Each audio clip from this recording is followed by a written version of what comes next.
One of the newest songs that lends itself to a style of orchestration Meredith created, which he calls Chiffon Swing. It's a delightful bit entitled In an Old Dutch Garden.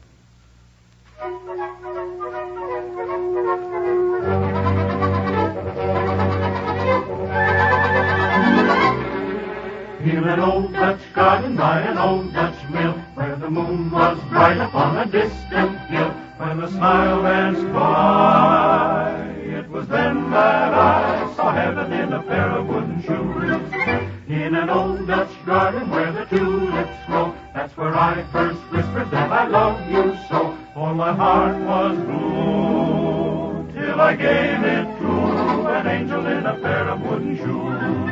Then one sad day, when summer meets September, I sailed away from a thrill I will remember. In an old Dutch garden by an old Dutch mill, every day I pray that you are waiting still, for my heart will yearn until I return to heaven in a pair of wooden shoes.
In an old Dutch garden by an old Dutch mill, every day I pray that you are waiting still, for my heart will yearn until I return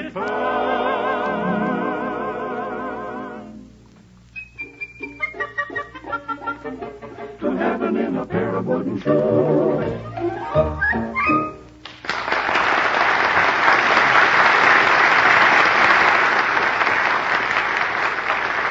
Very good, Meredith. Now, ladies and gentlemen, I want you to meet a fellow with a rather curious nickname. Have you ever noticed that nicknames don't always fit the people they're given to? For instance, lazy fellows are called Lightning. Sometimes a quiet fellow is called Gabby.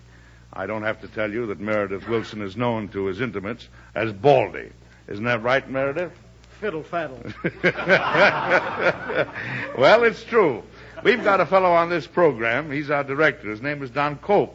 And he's about the tallest fellow I ever saw outside of a circus. Come on, Don, stand up, will you? Come on. And around here, they call him Shorty.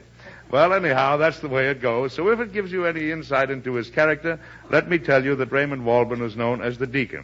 Hello, Deacon. How are you? Hello, Eddie. Hello, Eddie. I've got a taxi waiting. Have you got 2 10s for a 5? 2 10. Now, wait a minute, Deacon. Wait a minute. None of that sharp stuff around here. Well, I think I can oblige. Oh, manna from heaven. Well, how are you, son? Well, I'm okay. Here's your 2 10s. Well, thanks. And here's your 5. Now, if you'll excuse me, driver, where is that confounded job? I wouldn't believe it if I hadn't seen it with my own eyes. Hey, hold on, Mr. Walburn. There's some mistake here. The boy's as sharp as a tack. What is it, Sonny? Well, I think you've made an oversight, Mr. Walburn. Is that possible? Unintentional, of course. Unintentional, like building Boulder Dam, huh? Watch your language, Edward. Watch your language. Well, Mr. Walburn, as near as I can figure it, you gave me a $5 bill, and I gave you 2 10s. Well, bless my soul, I believe you're right. By George, you know, I like a man that keeps his eyes open. Well, that's me, all right. I always count my change as soon as I leave the window. I find plenty of mistakes, too. Only trouble is it's generally too late to do anything about it. Yeah. Some of those fellas are pretty tough to catch. I went to a circus once, but that's another story. Quite right, my boy, quite right. Now let's straighten out our little misunderstanding. Oh, sure. I guess you must have been feeling absent-minded. Yes. Now, here's your 5, and you give me back my 2 10s. Right. Oh, thank you. Here's my driver. Still don't seem quite right. I had $55 when I came here. Now it's standing around my back. Hey, any of you guys seen a guy with a mustache? Where's that muzzler with the mustache? Ah, there he is. Where's the rest of my dough, Jack? Oh, yes, of course. Now, let me see. I gave you $50, didn't I? Yeah, and it's a phony. Well, what do you mean? What I mean, it's a lead half. It don't ring. Don't ring? Yeah. What do you want for 50 cents? A set of chimes? Now, look, wise guy, I won $1.50. Now, come on, get it up. Now, don't be touchy. Here's your money, and you might give me back that other $50. Yeah, you might be needing it again, huh?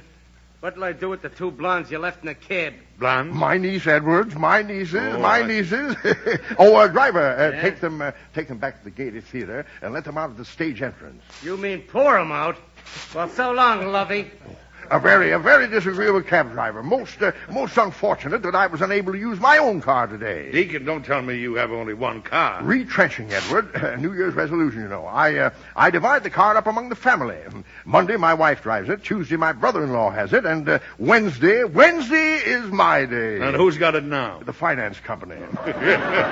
I think I'll resign from that organization. Resign? Yes. They're a very stubborn outfit. And besides, their offices are too far from the house. Well, what's that got to do with it? Well, I can't send my maid all the way down there just to use a washing machine. Listen, Deacon, do you buy everything on the installment plan? I pay cash for breakfast, Eddie. Yeah. But let me tell you, Edward, that installment business is very troublesome. Deacon, we've been drinking through the same straw. I beg your pardon, sir? Why, I bought a radio on the installment plan, and I'm so far behind in my payments, I won't get the Rose Bowl game until March. You won't? Well, now, here's a proposition, my boy.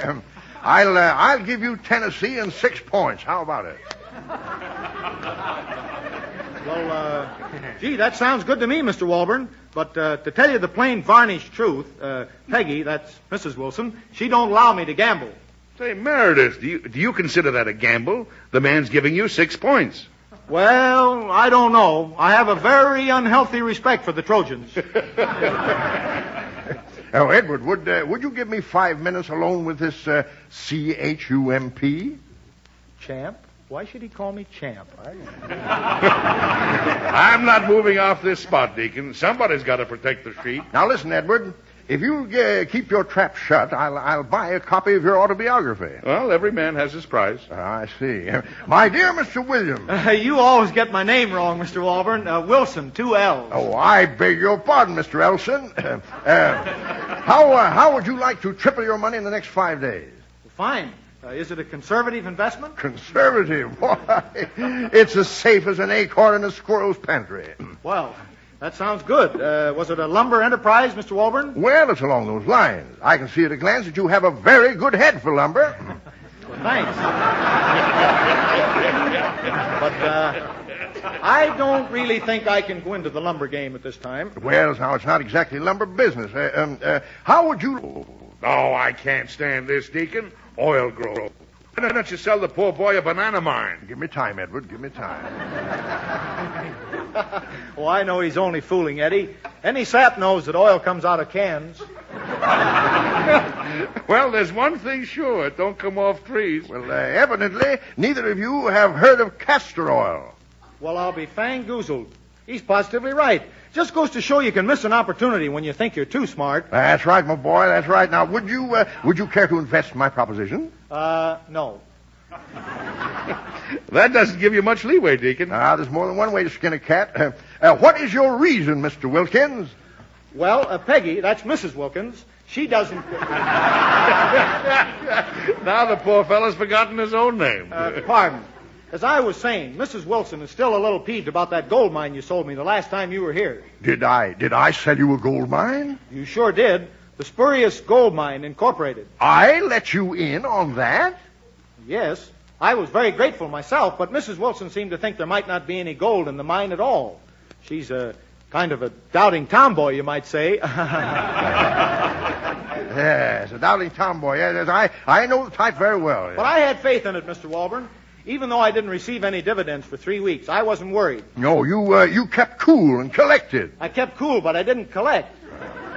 Then Mrs. Wilson made me go and look up the address on the stock certificate. You went down to that address? I certainly did. I think my car's outside, Eddie. Now, wait a minute, Deacon. Meredith, did you find any gold in that place?